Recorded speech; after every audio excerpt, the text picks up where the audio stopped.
Class 10 मॅथ्समधील एक महत्त्वाचा प्रश्न बघूया. आपल्याला डिटर्मिनंट दिलेली आहे आणि डिटर्मिनंटची व्हॅल्यू 22 आहे. Then find the value of m. आपल्याला mची व्हॅल्यू काय असेल ती फाइंड आउट करायची आहे.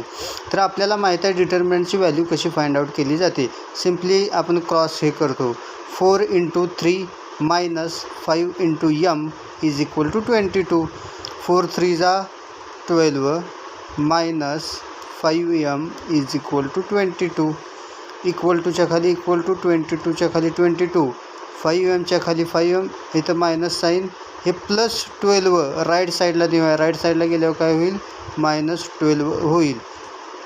हे -5m आहे तसं 22 -12 काय येईल, 10 येईल. आणि m is equal to 10 upon हे -5 मल्टिप्लायमध्ये आहे. राईट साईडला गेल्यावर कशामध्ये जाईल, डिवाईडला जाईल. मग आपल्याला डिव्हिजन येते. 5 1 = 5, 5 2 = 10, म्हणजे mची व्हॅल्यू येईल -2. अशा प्रकारे आपण हे गणित सोडवू शकतो.